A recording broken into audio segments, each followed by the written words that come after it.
que se brinda en los hogares y en la formación educativa. Para una sociedad tan diversa como Bolivia, es un tema muy importante fortalecer una educación que valore la unidad y la solidaridad entre los diferentes pueblos y apreciar la gran diversidad que existe. Existen algunos elementos en los que los seres humanos podemos tener incidencia. Estos son 8 ámbitos que ayudan a una buena práctica de la cultura de paz. Educación, desarrollo económico, social y sostenible, respeto a los derechos humanos, igualdad entre hombres y mujeres, participación democrática, comprensión, tolerancia y solidaridad, comunicación participativa, paz y seguridad internacional. Educación para una cultura de paz. El poder que tienen tanto los educadores como los padres de familia son importantes para incidir en la cultura de paz desde las bases de nuestra sociedad.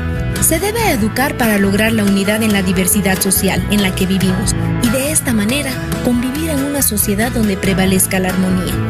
Democracia participativa, donde las ciudadanas y ciudadanos tienen participación en la toma de decisiones políticas y deben trabajar juntos para el bien común de la sociedad. Igualdad entre hombres y mujeres. La cultura de paz reconoce la participación tanto de hombres como mujeres y hace énfasis en la capacidad de ambos en la toma de decisiones para un bien común. Respeto a los derechos humanos. Cada niña y niño que llega al mundo viene acompañado de ciertos derechos. Nuestro deber como sociedad es asegurar que cada ser pueda desarrollarse plenamente, porque será él mismo quien con el tiempo contribuirá a la sociedad como un todo y quien trabajará para generar armonía en la sociedad que lo rodea. Desarrollo económico y social sostenible. El papel de la cultura de paz debe tomarse en cuenta en la mayoría de los objetivos de desarrollo sostenible, incluidos aquellos que se centran en la educación de calidad, las ciudades sostenibles, el medio ambiente, el crecimiento económico, las pautas de consumo y producción sostenibles, las sociedades inclusivas y pacíficas, la igualdad entre géneros y la seguridad alimentaria. Comprensión, tolerancia y solidaridad. Hacia todos los seres humanos, hacia el medio ambiente, hacia todo lo que está a nuestro alrededor. Hay que dejar atrás el odio, el rencor, la ira, la envidia, ya que son estos los principales obstáculos para lograr la paz que tanto deseamos. Comunicación participativa y circulación de libre información y conocimiento. Cada persona debe adquirir, dentro de sus hogares y centros de estudios, el conocimiento para desarrollar un criterio propio, el cual sirva como herramienta para generar comunicación participativa y, a la vez, lograr que cada individuo tenga la capacidad de tomar sus propias decisiones, sin necesidad de que alguien más influya en la búsqueda de la verdad. La paz y seguridad internacional. La Organización de las Naciones Unidas, ONU, a través de las medidas del Consejo de Seguridad, ha efectuado diversas labores preventivas, con el fin de que las controversias no den lugar a la guerra o conflictos armados. Actualmente, las Naciones Unidas buscan concentrarse aún más en la consolidación de la paz, ya que si en esta época no se refuerza, los esfuerzos para evitar o resolverlos no lograrán una paz segura y duradera. Esta consolidación se consigue solo a través del fomento del desarrollo económico, la justicia social y la protección de los derechos humanos, la buena gestión pública y el proceso democrático. Fortalecer una cultura de paz implica mucho más esfuerzo de todos los miembros que conforman una sociedad, para que de esta manera generemos un cambio en el ámbito que nos rodea y ser pacifistas más no pasivos. Porque el pacifismo nada tiene que ver con la pasividad. El pacifismo se opone a cualquier forma de violencia y busca mantener la paz ante cualquier situación de conflicto.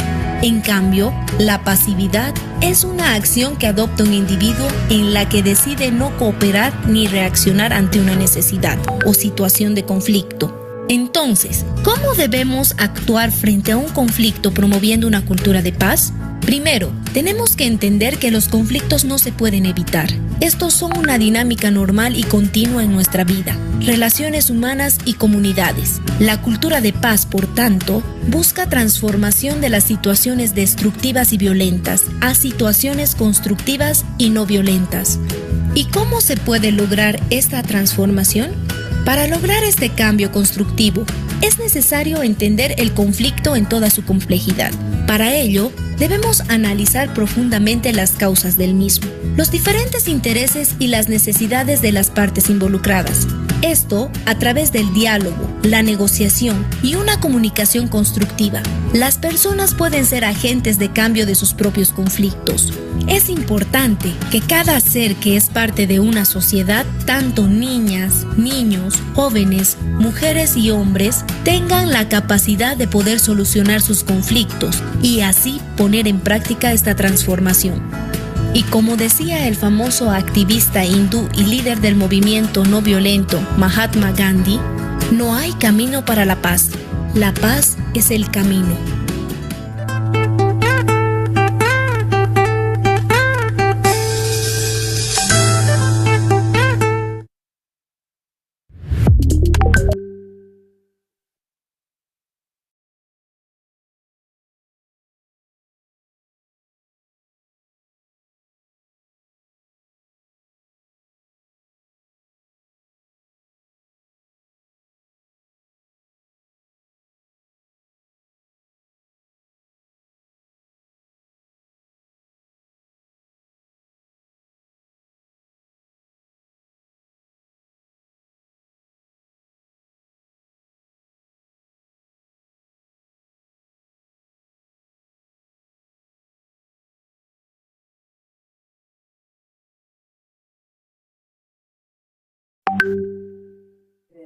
Muy bien, pues ahora sí, vamos a leer la parte de abajo, contestar las preguntas y hacer un análisis del video, ¿vale? Lo leemos, por favor, Oli.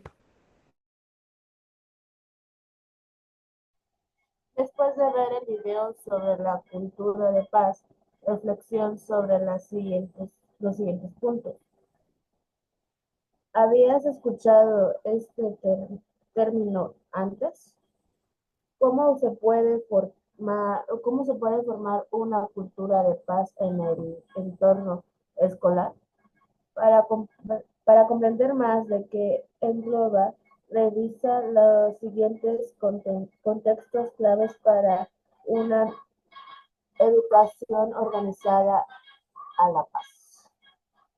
Muy bien. ¿Qué te pido, Oli? Contesta esas dos preguntas y escribe todo lo que tú entendiste sobre el video y relacionado a la educación, por favor. Sí, pero no, pero no,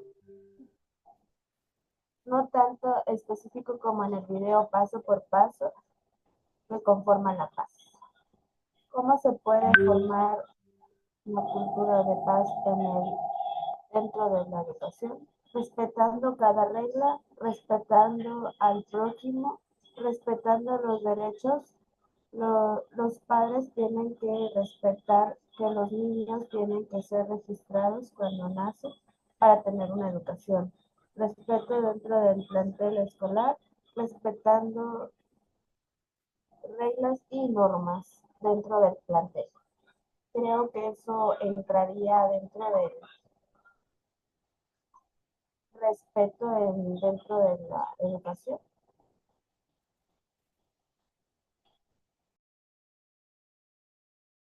Muy bien, como dice esta parte, pues es importante ver este término de educación de paz. ¿Por qué? Porque dentro de los grupos se tienen que manejar todo este tipo de cosas, ¿no? El saber qué pasa con los alumnos, el saber por qué se tiene que mejorar la parte de hablar con ellos, porque tenemos que estar bien con ellos. Y aquí está esta parte. Muy bien. Adelante, Monse. Prende tu cámara. Qué bueno que ya pudiste conectarte. Adelante. Muy bien, ahora sí, pues ya que estás aquí, Monse, léenos esto, claves para la cultura de paz y lo de abajito, por favor. Adelante. Claro que sí. Claves para la cultura de paz. Empatía, capacidad capacidad de ponerse en el lugar del otro, comprendiendo sus sentimientos y perspectivas.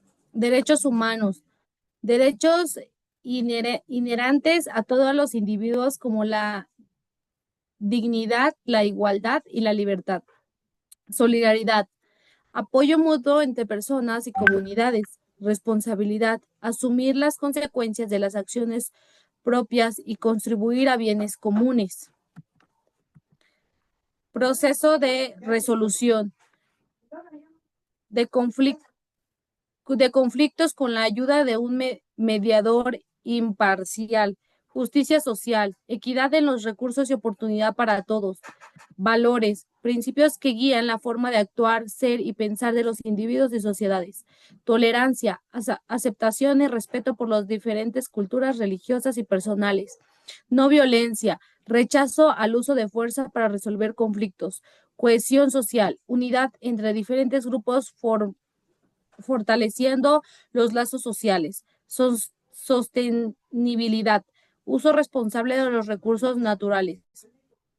Responsabilidad, asumir las consecuencias de las acciones propias y contribuir al bienestar común.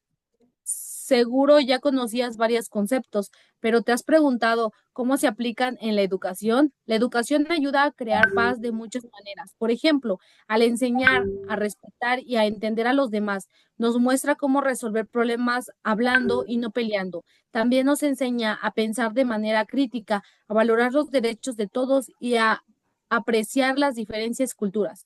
A través de actividades en grupo o aprendemos a trabajar juntos y a cuidar el medio ambiente al saber sobre sus recursos.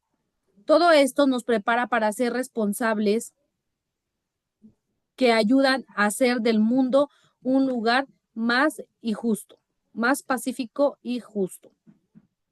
Listo. Muy bien, entonces estas son los puntos importantes para manejar dentro de un salón de clases. La empatía, la mediación, los valores, los derechos humanos, justicia social, tolerancia, cohesión, no violencia, solidaridad, responsabilidad, sostenibilidad. ¿Por qué? Porque si ustedes los manejan de una manera correcta dentro de su salón de clases, pues todo va a estar bien. Y es importante que sus alumnos también lo reproduzcan.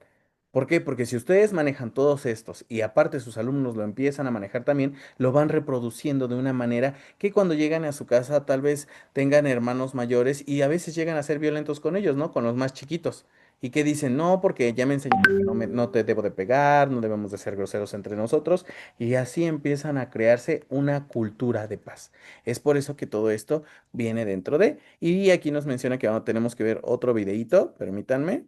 Y ahorita se los pongo. De la comunidad educativa que somos. Se los proyecto nuevamente porque creo que no se escuchaba.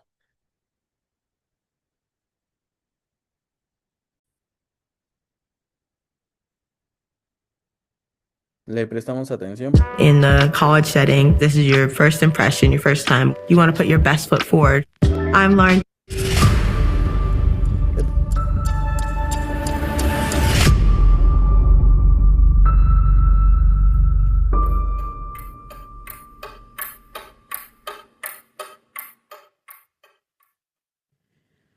Alguna vez todos normalizamos frases frente a los demás creyendo que son inofensivas, sin ser lo suficientemente conscientes que son frases que nos separan y que son racistas. Os voy a poner algún ejemplo. Vaya pelo de gitana llevas. Uf, ni me hables. Llevo todo el día trabajando como un negro. Eso que no te funciona es tan malo que debe ser de los chinos. ¿Os suenan, verdad? Las utilizamos de manera cotidiana, siendo modelos lingüísticos para la sociedad de generación en generación, pero sobre todo para los niños. Y de alguna manera estamos cooperando en una educación con una perspectiva radical, creyéndonos que unos somos mejores que otros. Vamos a profundizar. En el año 2016 participé en la Universidad Isabel I de Burgos sobre un trabajo de atención a la diversidad del alumnado. Allí debíamos reflexionar sobre un vídeo que tuvo una gran repercusión en México contra el racismo. Este era una réplica del famoso experimento que llevaron en los años 30 en Estados Unidos los psicólogos Mamie Clark y Kenneth Clark, en los años 30, donde se le preguntaba a los niños y a las niñas frente a un muñeco blanco y un muñeco negro con cuál se identificaban, cuál preferían y cuál era el bueno y el malo. Podemos estar de acuerdo y darle diferentes lecturas al test. Es verdad que no profundiza sobre la individualidad de los niños, no puede explicar el fenómeno y de alguna manera condiciona a los niños en elegir entre uno y otro. Pero es cierto que todos los adjetivos positivos recaían sobre el muñeco blanco y el muñeco negro era el malo. Lo curioso y lo absurdo es que este experimento se realizó en México en el año 2011 y no encontraron en ninguna tienda ni en ninguna juguetería un muñeco negro. Tuvieron que comprar uno blanco, pintarlo, quitarle los ojos azules y cambiarlos por marrón. Es verdad que en la actualidad hemos ido avanzando un poco en juegos más inclusivos, incluso rompiendo estereotipos de género, por suerte en las decisiones de las propias familias, en las jugueterías, en las escuelas. Queda mucho por hacer, sobre todo en los famosos catálogos de jugueterías donde no hay una visibilidad normalizada y encontramos estos muñecos con trajes típicos, tradicionales, parafernalia que hace que al niño no se pueda identificar con situaciones cotidianas.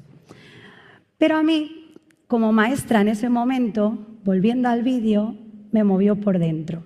Sobre todo, ver a niños negros eligiendo el muñeco blanco por miedo a que el negro esté mal.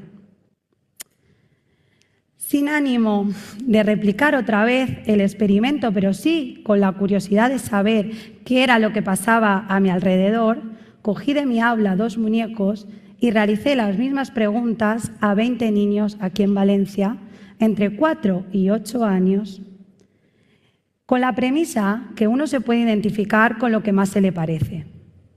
Pero ¿por qué otra vez el muñeco negro era el malo? Ya no como maestra, sino como madre, como educadora, dije algo estamos haciendo mal, algo tengo que hacer. Y por eso construí un material didáctico, algo tan sencillo como un cuento, que se puede utilizar tanto en el aula, pero también en casa. Y el color negro entra al aula, lo añadimos al arco iris. Lo asociamos a cosas positivas como el chocolate, que a todos nos encanta. Es un color elegante, pintamos con él.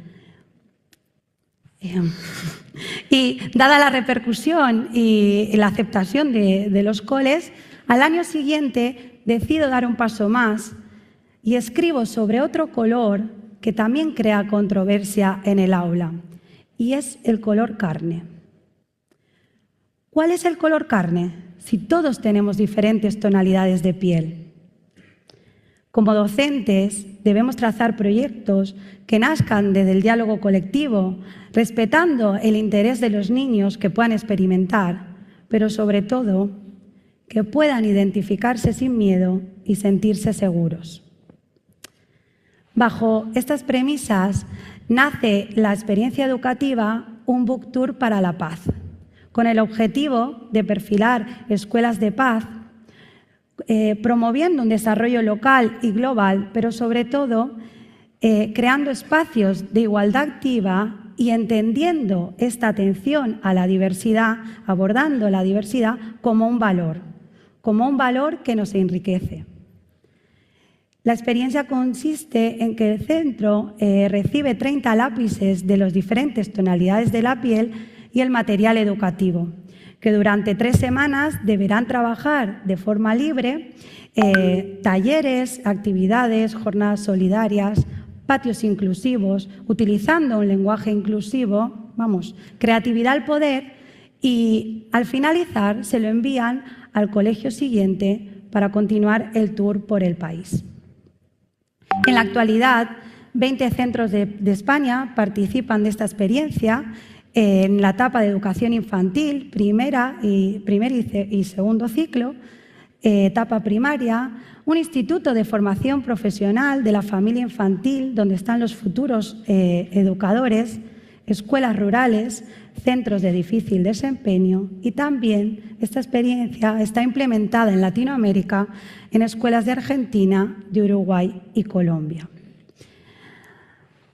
Con la gran idea de construir un claustro de ideas para trabajar la paz en todo el sistema educativo, con un rol activo de la comunidad educativa, que somos los profesores, nuestros alumnos y sus familias. I knew I was underwater. I just didn't realize I was this underwater.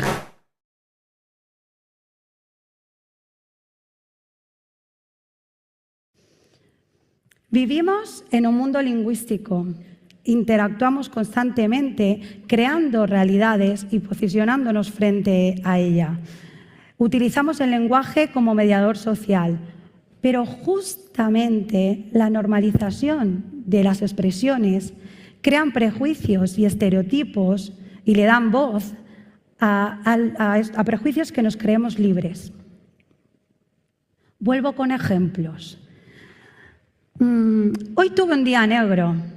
Esto es una merienda de negros. ¡Ay, los panchitos! Deja de hacer el indio. ¿Os suenan, verdad?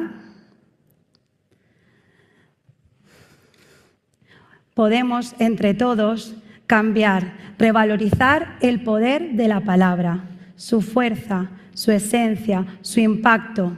Esto se hace desde la reflexión. En ese momento estaremos de verdad educando valores, educando desde edades tempranas. Educar es una responsabilidad de todos, de todas las personas que luchamos por un mundo mejor, que nos movilizamos por las injusticias, que intentamos dar nuestra mejor versión cada día. Y si ahora la palabra paz os suena a utopía, os digo que no, que se encuentra justamente detrás de estos pequeños gestos. Si dejamos de educar en la competencia, en ser los mejores, y empezamos a educar en la aceptación, en la cooperación, en la tolerancia, en la pluralidad, toda acción tendrá una repercusión mucho más positiva, creando sociedades más justas y libres. Construyamos un mundo donde la diferencia no sea motivo de desprecio. Educar para la paz es concebir que a través del desarrollo de los valores, siendo modelos, exista la posibilidad de una humanidad mejor. Muchas gracias.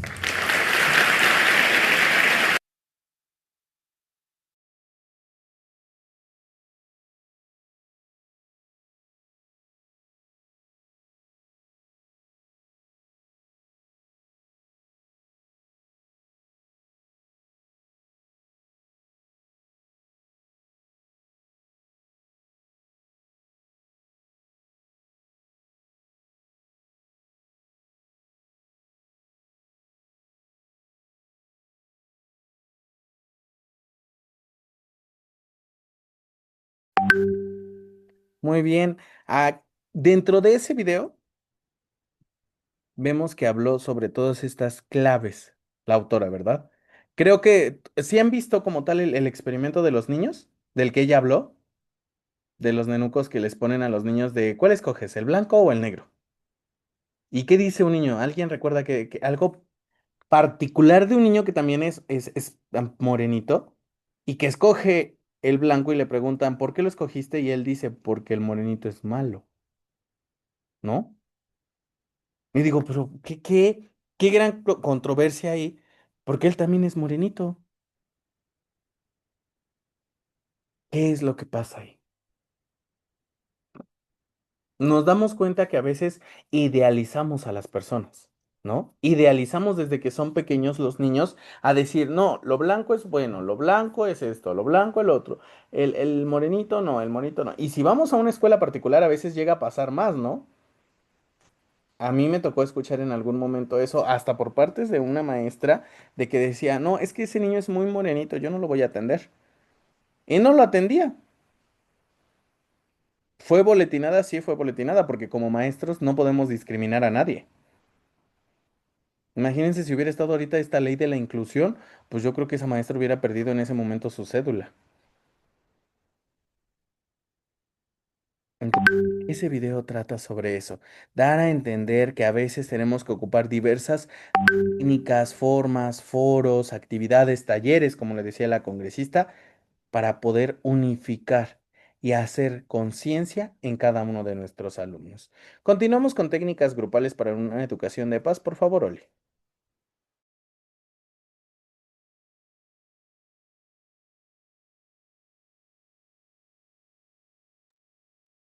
Adelante, Oli, ¿lo puedes leer?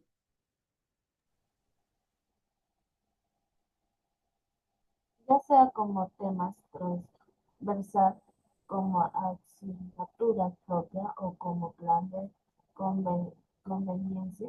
La educación para la paz se puede enseñar de manera diversa y todos recaerán en tu creatividad pedagógica y los recursos que puedan y deben emplear.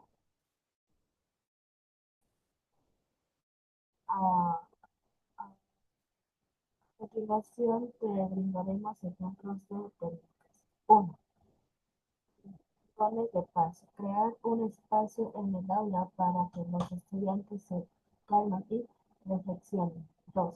Círculos de diálogo. Reúne a los estudiantes en círculos para hablar y resolver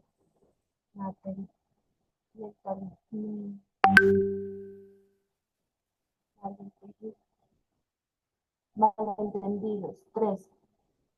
Cuentos de valores y educación emocional. Leer cuentos sobre justicia y tecnologías siguiendo de actividades relacionadas. 4. Talleres de mediación. Entretener a estudiantes para que actúen como mediadores en conflictos. 5. Días multiculturales. Organiza eventos para celebrar y aprender sobre diversas culturas. 6. Proyecta comunitarias.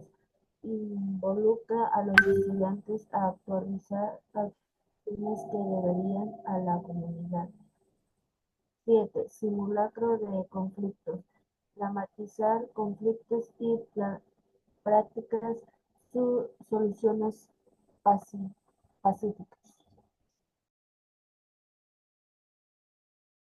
Muy bien, así es, como dice, las técnicas grupales ayudan mucho a razonar, a hacer pensar a los alumnos, como dice, rincones de paz. Hay personas que crean sus rincones de paz, ¿no? O sus rincones seguros. Yo lo he escuchado más como rincones seguros, donde te vas, son lugares o espacios que los maestros por lo general se ocupan en primaria baja y en preescolar, que es donde les pones peluches, sus asientos son almohadas, una alfombra, y ahí te puedes tirar, puedes gritar, puedes ponerte una almohada en la cara y gritar todo lo que quieras. Le decimos a los niños, porque yo me acuerdo que lo tuve en algún momento en primero de primaria, gritaban todo lo que querían y ya luego se acostaban.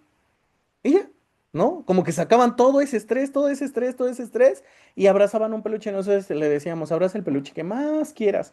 Lo abrazaban, se quedaban calladitos, quietecitos y no importaba si se dormían. Digo, era primero, venían de una etapa difícil de preescolar de cambiar los juegos por algo ya más rudimentario, que era la técnica de escritura y todo. Y entonces estaba más esa parte de ese rincón de paz. Círculos de diálogo, hablar con ellos, que es más para los grupos grandes. Cuentos de valores y educación emocional, creo que eso siempre se han manejado, los cuentos de los valores, videos y demás, talleres de mediación, que es en la parte de ver, ¿no? De qué manera hasta los padres de familia pueden apoyar a sus hijos. Días multiculturales, en los cuales esos días multiculturales pues ayudaban, ¿no? A la parte